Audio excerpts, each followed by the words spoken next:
అందుకే నిద్ర లేవగానే చేతులు చూసుకునే అలవాటు ఉంటుంది. అయితే అలా నిద్ర లేవగానే చేతులు ఎందుకు చూసుకుంటారు, దానివల్ల ఉపయోగాలేంటో ఇప్పుడు ఈ వీడియో ద్వారా మనం తెలుసుకుందాం. దానికి ఒక శ్లోకం ఉంది.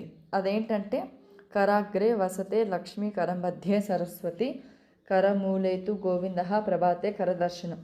దీని భావం ఏంటంటే, మన చేతి అగ్రభాగంలో లక్ష్మీదేవి ఉంటుంది, మధ్య భాగంలో సరస్వతి, మూలాల్లో గోవిందుడు కొలువై ఉంటారు.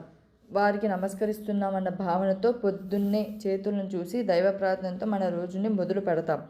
అందులో భాగంగానే చేతులను చూసుకొని చేతిని రుద్ది కళ్ళకు రాసుకుంటూ ఉంటాం. ఇలా చేస్తే మంచిదని మన పెద్దవాళ్ళు చాలామంది చెప్తూ ఉంటారు. అయితే అది చాదస్తమని కొట్టివేసే వాళ్ళు కూడా ఉంటారు.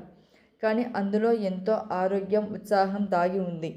నిద్ర లేవగానే 2 చేతులు రుద్దుకొని కళ్ళకు అద్దుకుంటే చేతిలోని ఉష్ణశక్తి కన్నుల ద్వారా శరీరానికి వ్యాపించి మొత్తం శరీరానికి ఉద్దేశాన్ని కలిగి